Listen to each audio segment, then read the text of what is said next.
Olá, eu sou Rodrigo Caminiti, CEO da agência WebSnap, e está começando mais um Snapcast, o podcast dedicado para você que quer aprender mais sobre marketing, vendas e gestão empresarial, além de também poder receber dicas dos principais profissionais do mercado. E aqui ao meu lado estou com ela, a mulher da hipermemória, Natália Naidek. Oi, gente, sejam bem-vindos ao Snapcast. Muito bom, gente. Para começar, hoje o nosso tema será sobre gestão humanizada. E para falar desse assunto, para compartilhar um pouco dos conhecimentos dela, nós temos ela, que é uma mulher de bem com a vida, ela é mãe do Gabi, ela é formada em odontologia, em farmácia, ela também acredita nas relações como propósito de evolução.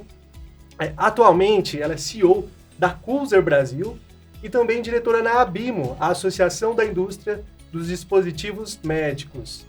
Ela também pratica yoga, estudante de antroposofia, isso eu achei profundo, a gente vai falar mais sobre isso daqui a pouco. E também ela tem uma maternidade atípica, também vai ser assunto do nosso podcast. E Regiane, seja muito bem-vinda ao Snapcast. Muito obrigada, Rô, muito obrigada, Natália. É um prazer estar aqui com vocês. Nossa. E a Culzer está com a gente desde 2013, né, Rodrigo? É verdade. Bastante tempo. Mais de uma década já. E, Regiane, antes da gente começar a falar do tema de hoje, eu queria que você contasse um pouco pra gente da sua trajetória profissional. Como que você chegou até essa posição de CEO da Culzer Brasil? Olha que interessante, a Natália falou 2013, foi exatamente quando eu assumi a posição de CEO em julho, tá fazendo agora, aniversário, foi dia 1º de julho de 2013. Eu tenho 18 anos de Culzer, sou formada em odonto desde 2000. E eu sempre gostei de lidar com pessoas, né? Motivo pelo qual eu escolhi graduações que cuidasse de pessoas. Então, lá atrás, quando você faz uma escolha, você não sabe direito como vai ser. E quando eu terminei o odonto, eu fui convidada por um professor meu para trabalhar numa empresa, na época era a J. Morita, que existe ainda no mercado, porque logo que você sai da faculdade, você não tem paciente. Então, ele falou, olha, é uma boa coisa, você trabalha meio período na empresa e meio período no consultório, e eu topei. E a minha carreira foi se desenvolvendo, depois em 2006 eu fui para a Culzer, e aí eu já fui abandonando o consultório, porque eu comecei a fazer a faculdade de farmácia também, e aí ficava muito puxado, né, atender paciente, trabalhar na empresa e fazer outra faculdade. E aí, 2007 para 2008, eu parei de fazer atividade clínica, foquei na odonto, na parte corporativa. E fui desenvolvendo carreira na Culzer. Comecei como gerente de regulatório e qualidade, aquela coisa chata, né, da parte de legislação. Não tem saudades dessa época? Olha, eu até gosto, mas eu lembro que eu tinha um chefe que falava assim, você deve ser muito chata pra gostar disso. Porque é uma parte regulatória, uma parte mais quadradinha de regras. Eu gosto, mas se você olhar pela perspectiva do paciente, é uma coisa muito boa, porque garante que o que está no mercado é algo que seja eficiente, bom e assim, seguro, né, para atender o paciente. E aí eu fui desenvolvendo carreira, passei para gerente de operações. Quando foi em 2011, eu fui convidada para fazer um programa de treinamento na Alemanha, fiquei 1 ano, era para ficar 1 ano e meio, acabei ficando 1 ano. E nessa época, minha chefe decidiu sair aqui no Brasil, que a minha chefe era aqui no Brasil, e ela falou, olha, eu vou sair, eu quero te indicar para o meu lugar. E eu fui pega muito de surpresa, porque eu não me sentia preparada para uma posição de CEO, até pela abrangência de conhecimento que precisa ter para lidar com as coisas. Mas eu topei o desafio com algumas condições, né? Vou fazer um MBA, vou fazer cursos e aprender a fazer essa gestão. E a empresa abraçou isso junto comigo. Então, desde então... E foi até quando... Eu lembro da primeira reunião que a gente fez com vocês, né? Com o Rô, na verdade. Você não estava na empresa ainda. Porque a gente estava procurando trabalhar o nosso marketing de forma mais profissional, trazer parceiros que ajudassem a gente com a parte de marketing na odontologia. Mas também sair um pouco daquele lugar de... só tem a visão da odontologia, que eu acho que era uma coisa que acontecia muito, né? Dentro do nosso mercado, do segmento de trabalho. E acho que funcionou, né? 11 anos juntos. Sim, com certeza. Eu lembro da gente abrindo o Facebook da Culzer Brasil, depois abrindo o Instagram, e assim a gente iniciou as atividades de marketing, a parte digital. Bacana. E você sabe que hoje ainda, quando eu faço apresentações, a gente tem a unidade Brasil da Culzer, é uma unidade que tem assim, ela tem uma boa performance e ela representa muito para a Culzer Global, que eu digo assim. O Brasil tem a melhor performance digital, né? A melhor performance online. E eu apresento essa timeline de onde a gente começou, o site, depois o Facebook, depois o Insta e assim por diante. E agora você tá falando isso, eu tô pensando, qualquer hora eu vou dividir com você pra gente trocar essa figurinha e você colocar a tua perspectiva também, porque é muito legal isso. Não, demais. Ah. Não, Legal. pra gente é muito legal, é uma honra Né? participar de toda essa Vocês história. fazem parte dessa Sim, da história. E você comentou sobre a Alemanha, né? Essa questão do mercado odontológico. Você sente uma diferença do Brasil para o mercado do exterior? Eu sinto, eu acho assim, na própria odontologia, tô falando da parte clínica, né, como Sim. dentista atua, eu percebo assim, a odontologia brasileira é uma odontologia muito desenvolvida, o dentista brasileiro é um dentista muito interessado, para você ter uma ideia, o Brasil é um dos países que tem maior número de pesquisas em odontologia, só perde para os Estados Unidos, e os números da odontologia no Brasil são muito grandes, nós temos mais de 450 mil dentistas, hoje a maior população de dentistas do mundo está no Brasil. Isso tudo faz muita diferença, né? Então, quando a gente pensa num cenário, num segmento de negócio, ter o país que tem a maior população de profissionais, tem muitas faculdades também, a parte estética é uma coisa que é muito... demanda bastante, né? No geral da saúde, mas bastante da odontologia também. E óbvio que, como qualquer segmento, você tem nichos diferentes dos profissionais. Mas eu acredito na odontologia do Brasil, uma odontologia mais cuidadosa, onde o paciente está mais bem atendido, mais bem cuidado. Uma odontologia artesanal, no sentido de que... claro que tem muita tecnologia já por trás, mas assim, de se colocar a mão, de se colocar conhecimento para ser feita. E eu percebo isso quando eu olho para fora, né? Pensando até um pouquinho na parte de comunicação e marketing, né? Eu tive num evento há pouco tempo, menos de um ano fora, e a gente estava contando o que a gente faz aqui no Brasil para se comunicar com o dentista. Então a gente tem as redes sociais, a gente faz webinar, a gente tem vários meios de comunicação com o dentista, né? Pós-pandemia, isso ainda melhorou bastante. E aí eu perguntei pro pessoal da matriz, né? Como que vocês fazem? Como que vocês mandam uma promoção, uma campanha? E aí eles até ficaram sem graça, porque eles usam fax. Não tô brincando, eles usam fax. E eles até falaram, imagino eu que isso pra vocês seja hoje peça de museu. Eu falei, gente, não vou negar que deve ser, porque eu não me lembro a última vez. Eu nem sei se as pessoas usam fax hoje em dia aqui no Brasil, eu acho que não. Mas então, assim, até a forma de se comunicar, né? Indústria e profissional, a forma de... o tipo de produto. Aí, por outro lado, a gente vive num país onde o poder aquisitivo é menor, onde a nossa moeda é uma moeda mais fraca, mas a gente tem produtos de qualidade tanto quanto, né? Então, eu gosto muito da odontologia do Brasil, acredito muito, sou muito fã, assim, você falar, olha, entre o Brasil e os outros países, eu fico com o Brasil na odontologia. A minha boca põe na mão de dentista brasileira. É muito legal. Até nessa parte de comunicação, marketing, lá fora o pessoal valoriza muito o Brasil. A nossa criatividade que a gente tem aqui, a forma que a gente trabalha as campanhas, é legal ter essa admiração do mundo todo quando se fala de comunicação e marketing para o Brasil. Só que ainda falando de Kulzer, vocês que têm essa base na Alemanha, eu queria falar um pouco sobre essa parte social, saber se essa orientação vem deles. Eu vejo que existe essa preocupação social aqui no Brasil.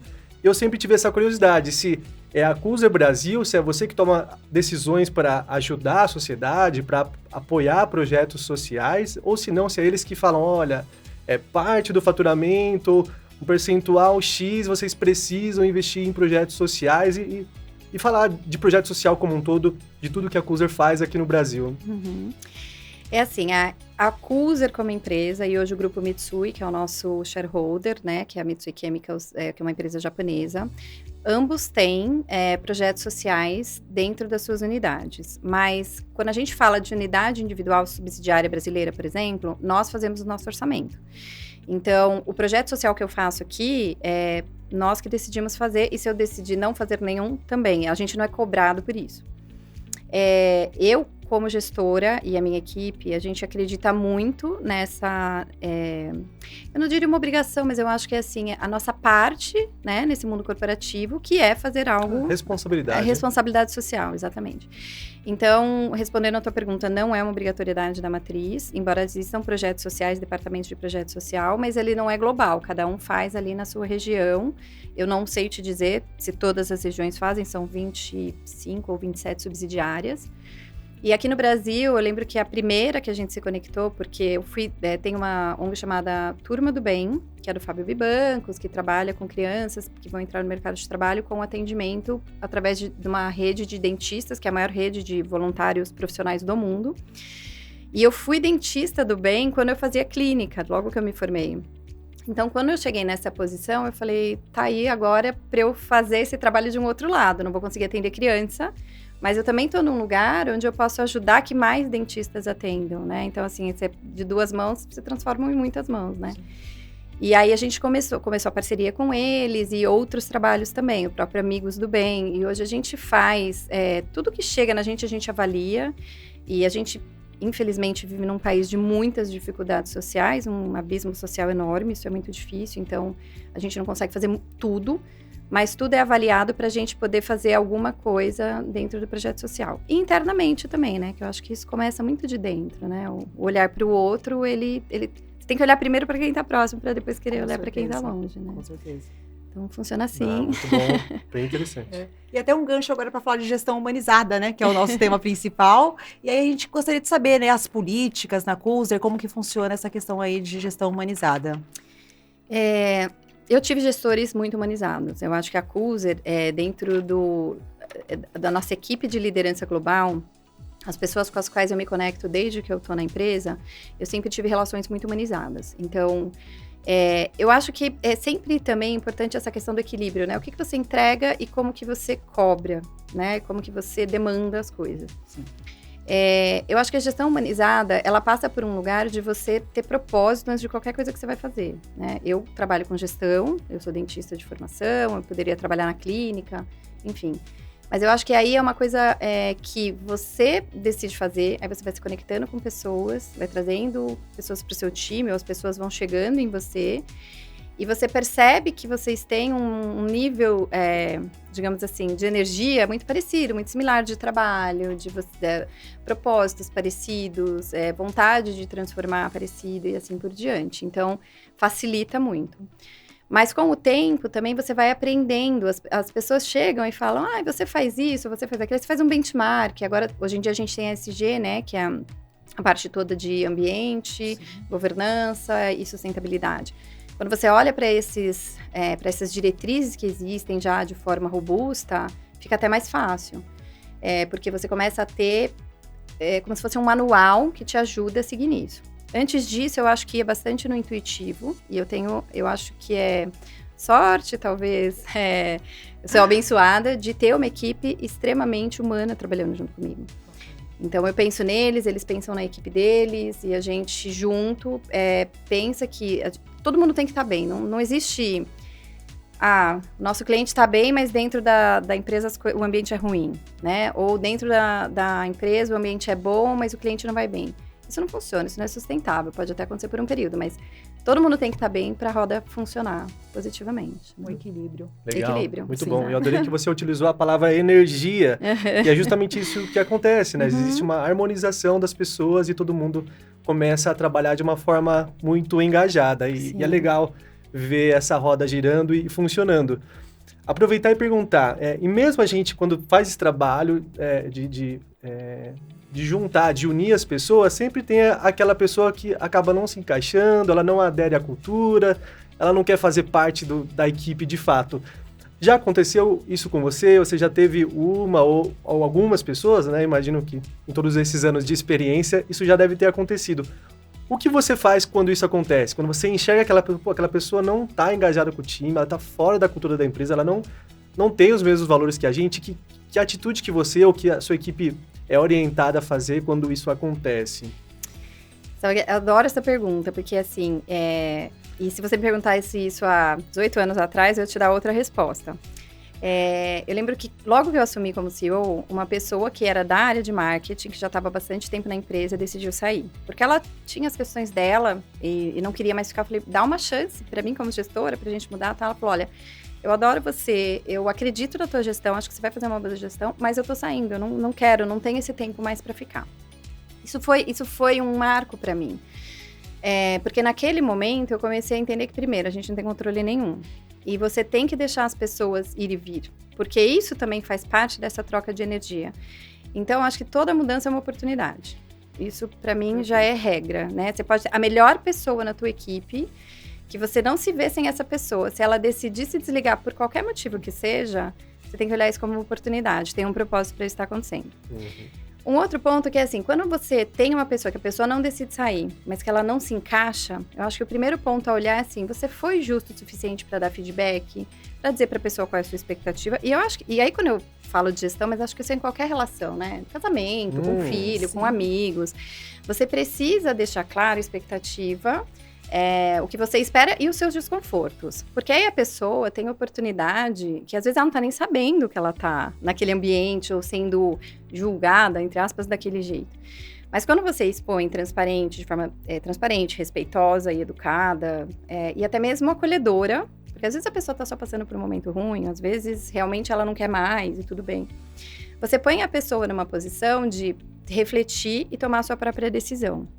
Então, antes, quando a gente precisava demitir alguém, era muito difícil para mim. Eu acho, né, dentro do corporativo, e claro que tem tipos e tipos de demissão, mas caía naquele lugar de eu estou fazendo algo ruim. E às vezes uma demissão é uma coisa boa para todo mundo, né? Desde que seja conversada, não pegue ninguém de surpresa, que tenha tido feedback e tempo suficiente para a pessoa fazer a mudança necessária. E às vezes acontece que quando você tem essa conversa, a própria pessoa pede para sair, né? Porque ela realmente não se vê mais encaixada naquele time e tudo bem. Eu acho que a dinâmica de vida, de mundo, ela é uma coisa que ela tem que ser olhada com sabedoria, com aceitação, nesse sentido de, se foi assim, vamos fazer o melhor com isso. A tal história do suco de limão, né? Você dá um limão, você faz a limonada, né? Sim, e é engraçado que é um fluxo natural mesmo, né? Porque dói no começo, às vezes a gente não aceita, não entende, mas o mais legal é que vem algo melhor depois, né? Chega uma outra pessoa mais engajada, com mais vontade. Com outra motivação. E as coisas avançam. Às vezes a gente fica preso em algo que não precisa, né? Sim. É mais fácil deixar aí para que coisas novas aconteçam e tudo se renove. Eu acho. Essa renovação das coisas é uma coisa muito importante, né? E a pessoa, para ela estar bem, ela tem que estar no lugar certo, né? E aí, qualquer um de nós, né? Seja os nossos liderados, sejam os gestores, a pessoa só vai estar bem se ela estiver no lugar que ela quer estar naquele momento. E isso muda, né? Imagina, se a gente pensar que a gente começa a trabalhar pelos 20, 18, às vezes um pouquinho antes, você vai até 55, 60, quanto tempo a gente tem nesse meio, né? De anos para falar que assim, nossa, a pessoa começou aqui, vai ficar bem aqui a vida inteira útil dela, a vida inteira profissional dela. Aí vai ter alguma coisa de errado, se ela não quiser mudar. E você né? não é a mesma Regiane do início, Não né? sou, exato. Então, a gente vai mudando, com certeza. E aí, voltando a falar da gestão humanizada, né? Você acredita que esse é um diferencial competitivo no mercado, Regiane? Acredito bastante, porque assim, uma das coisas que eu acho que faz muita diferença para você ter uma boa performance, e acho que performance de número, de resultado, ela é sempre consequência de uma equipe muito boa fazendo o que está fazendo. Já Sim. começa. Então, assim, não adianta falar assim, o número é o principal. Não, o número, para mim, vai ser sempre consequência. E para você ter uma equipe boa, você tem que ter uma equipe que se sente bem naquele lugar. Seja por qualquer motivo, né? Tem a famosa pirâmide de Maslow que mostra lá quais são os interesses, né? Por que as pessoas ficam. Nunca é salário, em primeiro lugar. Faz parte, mas não é o primeiro lugar. E sempre está ligado ao bem-estar, à confiança, à segurança, né? Então, o topo da pirâmide é mais ou menos isso. Então, a gestão humanizada, ela coloca as pessoas nesse lugar de serem enxergadas, de serem reconhecidas, de serem valorizadas, de serem consideradas. Porque às vezes você valoriza e tal, mas assim, a pessoa dá uma opinião e a opinião dela nunca é válida. Então, assim, outra que eu aprendi pra mim, assim, é fantástico, né? Que eu falei, quando eu fui convidada, eu não me sentia ainda preparada para ser CEO. E com o tempo eu fui entendendo, eu não preciso conhecer de vendas, eu preciso respeitar o conhecimento do meu gerente de vendas. Eu não preciso entender de marketing, eu preciso respeitar e colaborar e compartilhar com a minha gerente de marketing e assim por diante. Então, eu acho que essa gestão humanizada traz pessoas que se sentem valorizadas, que se sentem engajadas, porque quando você delega também, que é outra coisa que... Acho que hoje em dia mudou um pouco, mas eu conheço muito gestor que ele achava que ele tinha que mandar, ele tinha que falar o que fazer.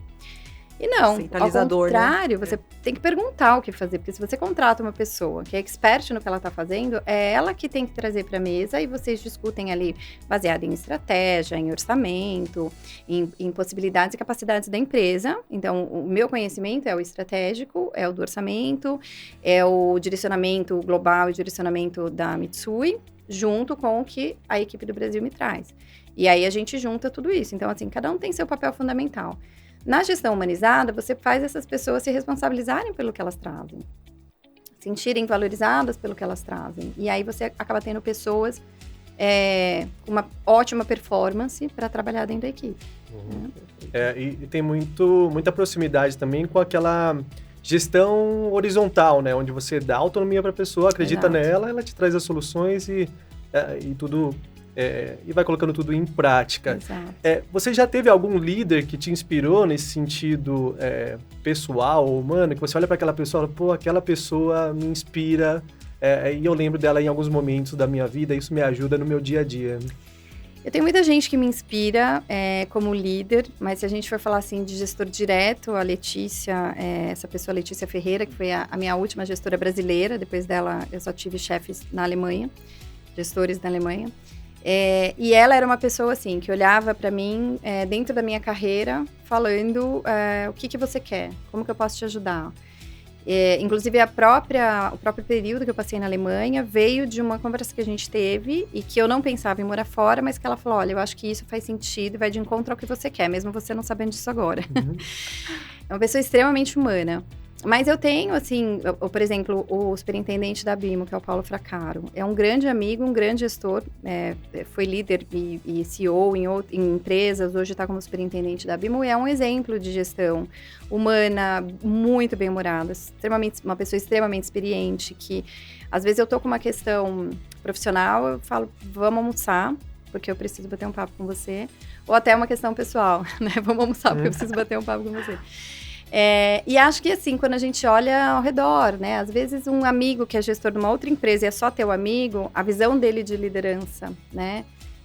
Meus irmãos, os dois trabalham em empresas e são gestores, uma para América Latina e o meu irmão Brasil, mas trabalha em grandes projetos. Então, assim, às vezes eu compartilho com ele essa questão de liderança também. Então, acho que isso me inspira muito, né? Olhar para essas pessoas amigas que têm cargo de liderança também. E o mais legal é ter com quem trocar, né? Porque às vezes o líder, ele passa naquele momento solitário. Ele não tem para quem contar, ou quem conversar, ou para quem perguntar. E é legal ter amigos fora também fora da equipe, e com experiência no mundo empresarial e gestão de negócios para poder adquirir e trocar essas experiências, né?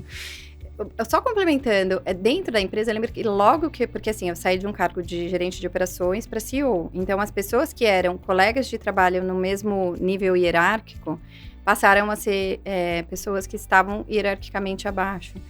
E eu lembro desse começo, é como se eu fosse outra pessoa no dia seguinte, as pessoas não me contavam mais, né? Eu era a pessoa que passava no corredor e ouvia, né? Tiraram você do grupo, né? Total, ninguém mais me chamava pra almoçar. E aí um dia eu falei, gente, assim, ó, continua a mesma pessoa e tal.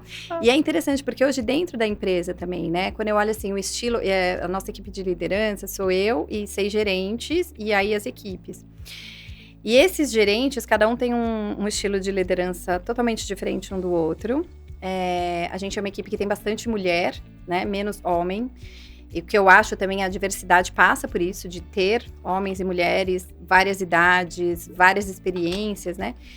E eu olho para a gestão deles e eu aprendo com eles. Então, por exemplo, o gerente de controladoria, que é o Eduardo, ele tem uma gestão, a forma dele de se colocar numa reunião, é super admirável. Porque ele é a pessoa que espera todo mundo falar e depois ele põe a opinião dele. Isso é um aprendizado numa reunião. Sim, com certeza. Então, quando eu falo assim, a Letícia realmente vem sempre na minha cabeça por ter sido minha líder direta, mas eu acho que eu me inspiro por muitos líderes, assim, ao redor de mim, né? Em vários momentos. São demais.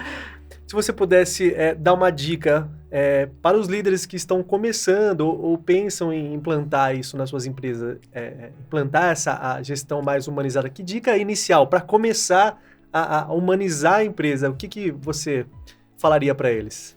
Conheça as pessoas que trabalham com você. Acho que esse é o primeiro ponto. Eu lembro que quando eu assumi a função, eu conversei individualmente. Obviamente, assim, depende um pouco do tamanho da empresa, mas tem aquelas pessoas que são as suas pessoas de primeira conexão. Não precisa ser a empresa inteira, mas as pessoas de primeira conexão. Entenda, assim, qual a idade, como que é a vida pessoal, de acordo, obviamente, com o que as pessoas queiram colocar, porque não é todo mundo que se sente à vontade. Sim. Quais são os hobbies, o que a pessoa gosta de fazer, como a pessoa se vê daqui a 1 ano, como a pessoa se vê daqui a 5, porque tudo isso faz você conhecer a pessoa para dar suporte, né? Porque acho que o líder é uma pessoa para servir, né? E não é uma pessoa para orientar ou para dar ordens ou só demandar, né? Então, só que para você servir alguém, você precisa entender qual que é a expectativa daquela pessoa. Então, acho que assim, conhecer a sua equipe de liderados, a direta principalmente, é essencial para uma gestão humanizada. Você não tem como humanizar se você não enxerga a pessoa como humano. Se ela é um número ou se ela é só um funcionário, né? Sim, até para ter a confiança de cada um deles e eles se sentirem à vontade até para errar, né? Tem empresa que a pessoa não se sente confortável de falar, de perguntar, e isso é muito ruim para qualquer tipo de empresa. E a empatia também, né? Acho que a empatia é uma coisa importante, assim, né? Eu já tive situações onde as pessoas chegaram, eu preciso te falar uma coisa. E aí já tá super aflito, fiz isso, erraram, tá? Falou, todo mundo erra, vamos lá, o que a gente vai fazer com isso? Você já pensou na solução? Porque, assim, você sabe que você errou, é ok, mas vamos pensar junto na solução, você já pensou. Então, acho que, assim, a forma de conversar respeitosa também, tudo isso é importante. Não, afinal, errar também é humano, né? Acho que faz parte. O ser humano é falível, né? Falível, isso é verdade. Exato. Você comentou da Letícia, Regiane, falando um pouquinho aí sobre a liderança feminina, né? Você é um exemplo de liderança feminina. E aí, eu gostaria de saber, tem uma resistência ainda dos homens, principalmente? Você acha que tem ali um obstáculo ou não mais? Olha, assim, eu me considero uma pessoa de muita sorte. Então, assim, eu não vivo isso, mas sim existe, né? Existe, eu acho que existe. Eu acho que, globalmente falando, se a gente olha até para os Objetivos de Desenvolvimento Sustentável da ONU, um deles, eu não lembro se é 6, 7 ou 8, fala sobre mulheres em cargo de liderança, para equidade e tudo mais. Sim, existe. Eu acho que... E aí eu me pergunto também de onde vem, porque quando a gente fala disso, a gente coloca assim o homem como vilão da história impedindo a mulher, mas tem muita mulher que impede mulher. Então, para mim, isso vem do ego, muito mais do que de ser homem e mulher, do gênero. Mas, obviamente, a gente vive ainda uma estrutura machista, enraizada, globalmente falando, em vários níveis, que às vezes as pessoas nem se percebem. Então, assim, às vezes eu tô em reunião, eu vou dar um exemplo na Associação da Indústria, tem muitos homens mais velhos do que eu, e às vezes eu não me sinto intimidada, mas as brincadeiras, as piadas, a conversa não são respeitosas por uma mulher. Eu, assim, pra mim, eu realmente, assim, eu faço ouvido de mercador, como dizem. Porque eu não entendo também que eu tenho esse papel de ensinar algo. E eu entendo de onde vem, porque é uma estrutura que já existe. Então, eu acho que o papel da mulher, nesse sentido da liderança, é criar pessoas, seu filho, seus sobrinhos, seus liderados, para respeitar um ambiente diverso. Seja ele com mais homens, com mais mulheres, e tem empresas que vão ser mais ou menos, todo mundo tem seu espaço, assim. Mas existe. Então, e o mais legal é estar numa reunião como essa, você não concordar e compreender e não verbalizar isso. Fica na sua cabeça, né? Tipo, não concordo, compreendo, não vou sorrir também. É isso. Mas eu sei o que tá acontecendo aqui. Não, e eu acho que, assim, às vezes, porque tem que tomar um cuidado muito grande, né? Porque, assim, se alguém me fala assim, você é feminista? Sou, de essência. Mas eu acho que o feminismo também tomou um lugar muito exacerbado, que eu entendo, porque eu acho que o ativismo é sempre isso, né? Você vai lá no outro extremo para chegar no equilíbrio. Mas, às vezes, a pessoa toma como ofensa algo que não era nem com ela, né? E aí, tudo bem, sabe? Eu acho que a gente precisa trazer um pouco de leveza também, até para transformar. É mais fácil do que você transformar na briga, na dor. Muito bom. E, Regiane, você, como mulher, mãe, CEO de uma grande empresa, eu queria que você falasse um pouco da maternidade, que é outro assunto polêmico também no mundo profissional. E aí, muita gente fala, eu não vou ter filho porque eu vou focar na minha carreira. Aí depois ela bate lá seus 45 anos, não teve tempo de ter filho, e ela se sente culpada porque não teve filho, assim como acontece o contrário também. A mulher, ela vai lá, tem filho, abandona parte da carreira, depois ela se sente culpada porque abandonou a carreira.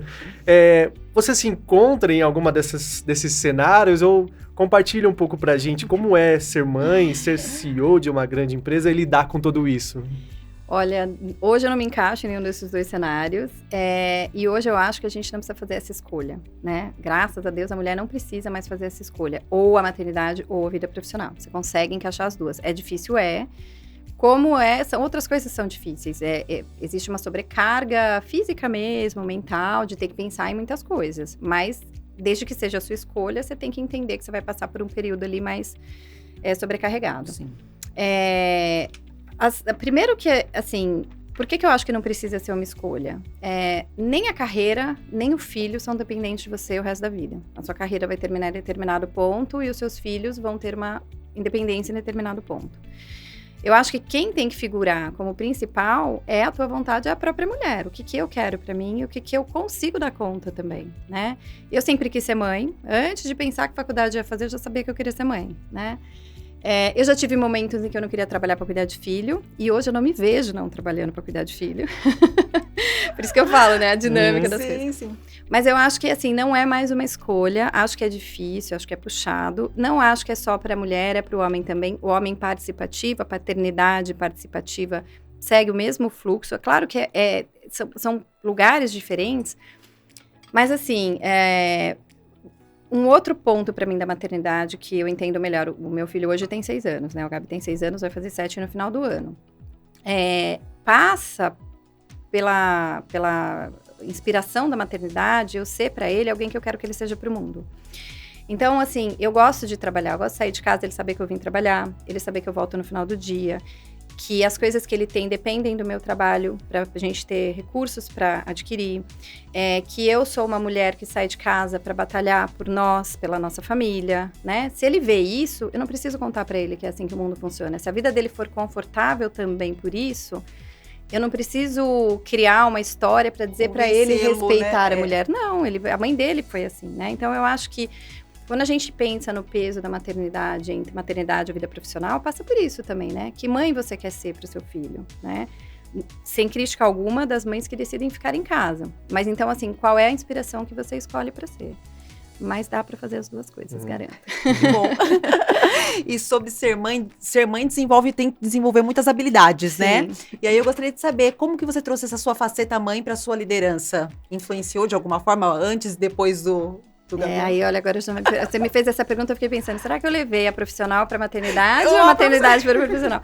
Acho que é um mix de coisas. Sim. Mas eu acho que a maternidade traz o olhar da compaixão, um olhar que a gente não tem para o adulto, que é assim, o adulto tem a obrigação de saber tudo. A criança, você tem paciência para ensinar. E aí, quando você olha isso, você fala, será que o adulto tem a obrigação de saber tudo? Será que essa pessoa já sabia a minha expectativa? Será que essa pessoa teve uma criação igual à minha para ter a mesma visão? Então, acho que a maternidade traz um pouco disso, de um olhar mais resiliente, mais cuidadoso, mais paciência. Isso a maternidade exige da gente, você consegue expandir para outros cenários também. Então, acho que sim. Pro dia a dia. Exato. Muito legal. Quanto mais se vive, mais experiência vai acumulando. Exato. E isso ajuda no mundo empresarial também, né? E, Regiane, se você pudesse descrever o seu método de liderança em uma única palavra, que palavra seria essa? Complexo, né? Uma única. É um desafio. É um desafio final. Mas acho que quando a gente fala de desafio, de palavra única, eu acho que seria empatia, né? Porque eu acho que a empatia passa pelo olhar pro outro, pelo outro, e não através de você mesmo, né? É você entender quais são as sensações, as dores, as alegrias do outro e lidar com isso de uma forma que você consiga servir essa pessoa e também fazer a gestão dessa pessoa de uma forma, com uma conexão adequada para os dois, né? De uma forma harmônica para os dois. Acho que empatia é a palavra. Muito bom. Certeza. Ótimo, ótima resposta. E agora a gente vai para a hora da dica do especialista. E eu queria que você sugerisse pra gente um livro, um documentário, algo que te ajudou aí a ser a profissional que você é hoje. Olha, eu li vários livros, eu acho que esses livros de gestão são maravilhosos, são experiências compartilhadas, valem a pena. Mas uma coisa que guia muito a minha gestão, e até no começo a gente falou, é a antroposofia, né? Eu estudo antroposofia há pelo menos 15 anos. Nossa, né? A antroposofia, ela é o estudo do ser humano além da ciência, né? Então, assim, são as esferas, né? De propósito, espiritual, material, como que você conecta essas duas coisas, acreditando que a nossa vida humana tem um propósito de evolução, eu acredito muito nisso, né? Então, e a antroposofia traz esse conhecimento, né? Das fases que a gente vive, o que a gente recebe, o que a gente entrega para o mundo, a forma, os momentos importantes de grandes transformações na vida. E é muito interessante, né? Porque eu comecei a estudar 15 anos atrás, então são 15 anos, né? Já pensando. E eu já passei por setênios, e que antes eu não sabia como seriam, e hoje eu já sei como foram, e quando eu olho para a antroposofia faz muito sentido para mim. Outro olhar. Com outro olhar. Ele realmente guia de uma forma muito sensível, assim, né? Pra me trazer para esse lugar, inclusive, de... Eu tenho o costume de perguntar para as pessoas qual que é a sua idade, porque para mim faz muita diferença saber. Identificar qual é a fase. E às vezes a pessoa me conta uma coisa, eu falo, ela deve estar nesse setênio. e casa, sabe? Então, assim, eu acho que estudar uma pessoa, estudar o comportamento humano, além da ciência, porque eu sou da ciência, né? Farmácia, odonto. Que me trazem essa visão muito biológica das coisas. Então, quando eu consigo casar com a parte espiritual, e aí não tô falando de religião, né, mas de essência, de propósito, é muito gostoso. Então, acho que a minha dica é quem tiver a oportunidade de conhecer, de buscar informações sobre antroposofia, fazer um curso, né, que lida muito com a autobiografia também, a autobiografia como fonte de inspiração para os outros e autoinspiração. Vale muito a pena. Muito bom. Eu ainda quero fazer um podcast falando de antroposofia e relacionando isso ao mundo dos negócios, porque eu acho que tem muito a ver. Às vezes parece que são coisas separadas, mas não, tá tudo conectado. Tá conectado. No fundo, tá tudo conectado. Mas isso vai ficar para um próximo podcast. Inclusive, chegamos ao final. E, Regiane, muito obrigado por compartilhar a sua experiência. Antes de vir para cá, eu falei com a Jéssica, a Regiane vai jogar a conversa para um outro nível. Obrigada. Foi além das nossas expectativas. Foi muito legal esse bate-papo, né? Energia lá em cima. Sim. E obrigado por participar. Obrigada a vocês pelo convite. Estou aberta e vou trazer alguém da antroposofia para a gente conversar. Nossa, super top. Já me passa o nome, manda o WhatsApp e a gente traz ele aqui. Combinado. E aos ouvintes, obrigado por estarem conosco mais uma vez. Lembrem-se de se inscrever no nosso YouTube. Esse podcast também vai estar no nosso Spotify, o Snapcast. E nos vemos numa próxima. Tchau, tchau. Tchau, tchau. Até a próxima.